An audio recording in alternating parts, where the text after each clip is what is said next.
They said it couldn't be done. They said I was making a mistake. They said this was just going to be the most horrendous failure I've ever undertaken. Calamity Infernum is defeated. Oh, baby, that feels good, man. That feels good. I'm proud of this one. This was an entirely different set of gaming challenges than I've faced in a long time. I've done some really hard stuff in video games. This pushed me. This pushed me. As you can see, the police are coming by because I've been pushed to the limits. But, wow. I couldn't believe it was over. I felt... it wasn't like a screaming, like, yes! One, because I didn't know it was over. I didn't know it was over. And two, I just felt like we did it. And it's almost like it didn't dawn on me. I didn't process that, like, we did it. It was done. It is done. You're going to see a bunch of comments down below saying, actually, it was 98.2%. And that's because the finale of... there's a boss rush mode. It takes forever. It's boring. But all the bosses are defeated. Our final boss, Supreme Witch Calamity, is something else, man. It is something else. But I don't know what it is. I can't explain it to you. As to whether I was in the zone that day or this fight just worked to my particular style. But I got to... I killed the boss on like the third pull to its desperation phase. Not joking. It was like third or fourth pull. I just sailed through. I'd seen maybe 5% of the fight before that, and everything just sort of made sense to me as to how to handle it, and a little bit of panic movement, things like that, where I was like, I don't know what's happening, but I can kind of figure it out. I'm recognizing the telegraphs now from everything else we've done. It was also a much slower fight in certain areas. It had like moments of being really fast, and then it like slowed down and allowed some recovery. Thank God for heart statues, by the way, because I did tank a lot of stuff. I went very defensive as a choice to learn. I was like, right, I'll go really defensive, give me a little bit of leeway on making mistakes, and then we'll turn the damage up later when we're a bit more comfortable with its attacks. I never deviated from that because we practically killed it, so there was no need. And then the revelation of the desperation phase, which damage doesn't matter. The boss is dead. You just have to survive. Defensive makes a lot of sense, right? Give yourself a little bit more leeway with that. I'm sad to say, although I got to the desperation phase in like 4 or 5 pulls, I ended up taking another 50 or so to kill the boss. I think in total, given some pulls we did the day before, I think it came to like 100 and something. It was one of the lower pull count bosses we've done in a long time, but it did take most of the day because it's a long fight. I think it clocks in about 6 minutes 40 to kill this. It's a long old fight, and it has, if I was to even count the amount of phases, it must be like 13, maybe more phases of the fight. If you start with a worm, it goes into a bullet spread, into a space whale, into ninjas, into circle 1, circle sun 2, into homing missiles, into all this kind of stuff, into explosions, into bombs, into... And then the desperation phase itself has 3 phases of its own. And that was my sticking point. Weirdly enough, the desperation phase was my sticking point. Along with the ninja phase, I never figured out how to do the ninja phase cleanly. I'm calling it the ninja phase because that's what it looked like to me, and he had like a shinobi sword that like shot lasers across. I never, ever remotely figured out how to do this. The hard carry here was actually an item called Draydon's Heart, which changes your adrenaline, which is, if you don't get hit for like, I think it's like 60 seconds, maybe 45. If you take 0 damage in that time, you get adrenaline, which gives you this enormous, like triple damage boost for a very short period of time. It's absolutely a hard carry when it happens, because it just decimates enemies. It absolutely crushes them into the floor. But it changes that adrenaline to not actually disappear if you take damage. It just pauses it, and you can use it as a heal. It's not a huge heal. It's like 350 HP of the 1,000 plus we have. It's like, you know, a little less than 30 your HP. But also reduces the damage you take while you're healing. So some really precise timing of that. Not only do you heal up, but in dangerous phases, you nullify a lot of the damage. Yeah, the ninja phase.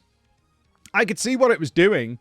I even VOD reviewed part of it and was like, okay, this one's spewing fireballs into the air, which lock onto you. And also this guy like predicts your movement and does this stuff. And then it throws lasers in at the same time. And it's just, and then it streams fireballs from the other one at the same time that go horizontally across the screen. It's a dodge fiesta. It's a pure dodge fiesta. But most of the bullets are actually quite slow. There's a few phases that like are hyper intense, like I said, and then other ones where you can kind of recover, and that's where the heart statues came in, because they could like top me up as I was moving into different phases. I had these very like hard checkpoints. If we get past this, we're good for a little while. If we get past the ninjas, we're good for a little while.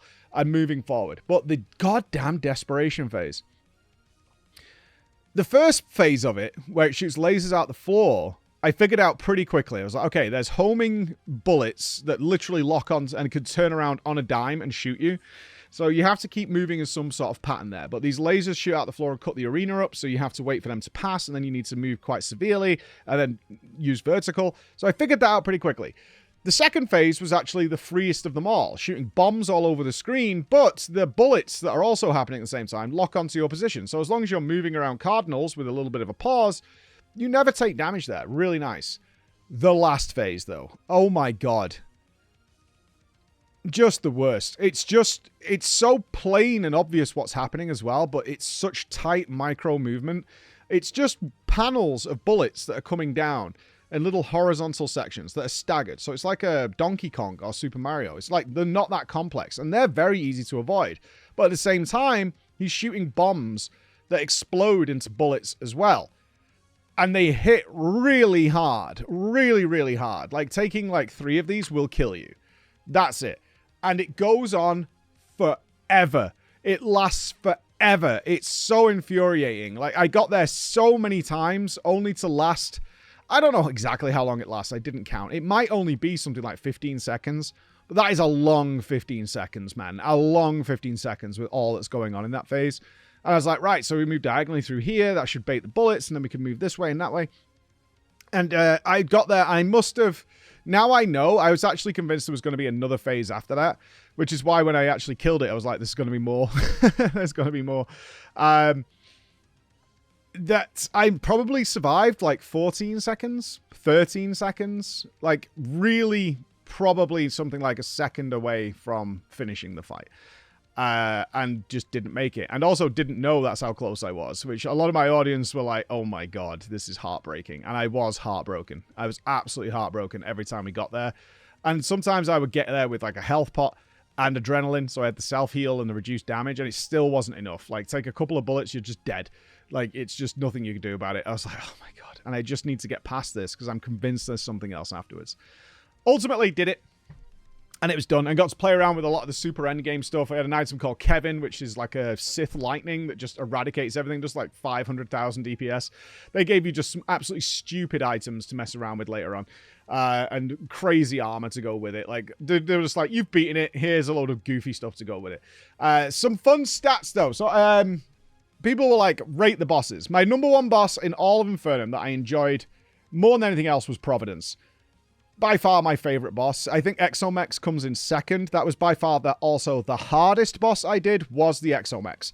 That fight was really goddamn hard, and so many variants of it. I actually messed around during the boss rush, like had a quick go at it, and had to farm the Exomex, and doing them in different orders. They have different desperation phases, all sorts of stuff that goes on there. So the Exomex were the hardest. Providence was my favorite.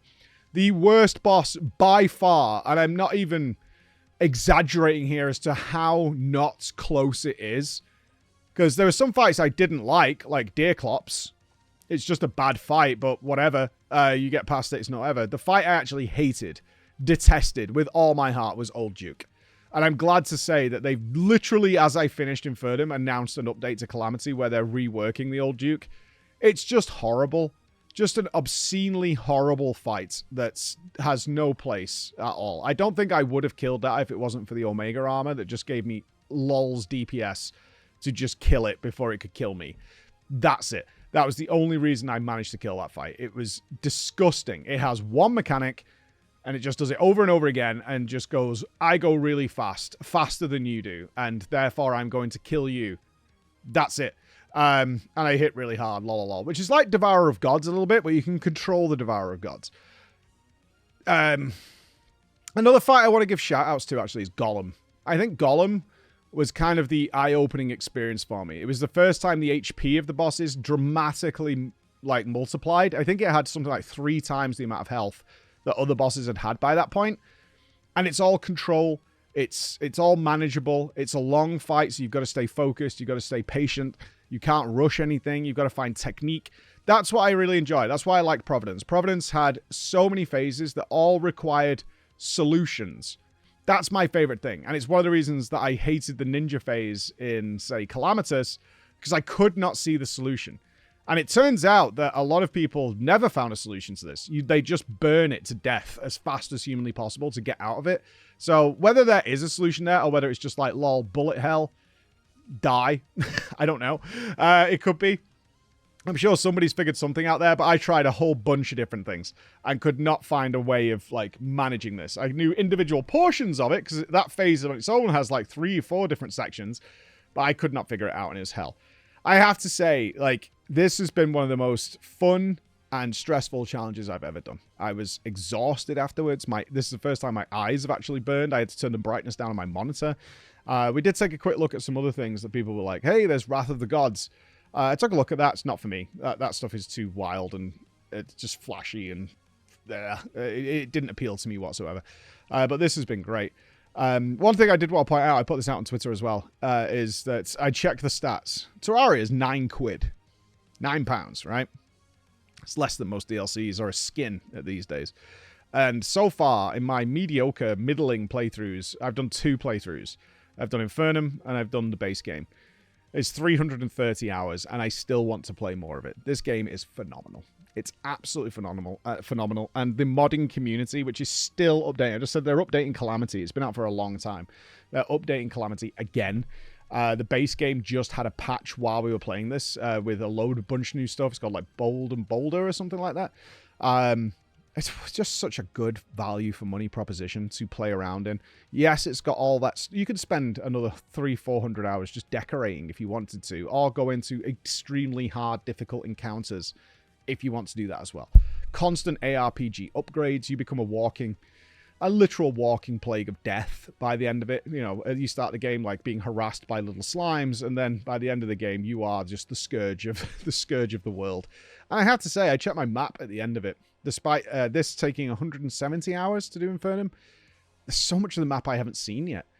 It's not stuff I need, obviously, but like so much of my world that I've never explored, I've never stepped foot in, is still concealed by the map that I could still mess around with and explore. And I now have access to everything in the game, and I barely built most of it. I never touched Summoner, I never touched Rogue, I never touched True Melee. Those are all alternative ways of playing this game that dramatically change how it's played as well. It can't bang for buck. Incredible. But now it's time to choose a main in World of Warcraft. So we're going to have a bit of a brain relax, chill, have some fun, kill some stuff, and get some XP. And then see what we want to play in Midnight. So Infernum is done. Total deaths was around 2,500. Brutal. 2,500 deaths. Thankfully, Chris did the stats, and I think 2,200 of them were to bosses. It's not that bad for the open world. Not that bad, considering how reckless I was in a lot of occasions. Thank you for following on this journey, and new adventures awaits. Bye, guys.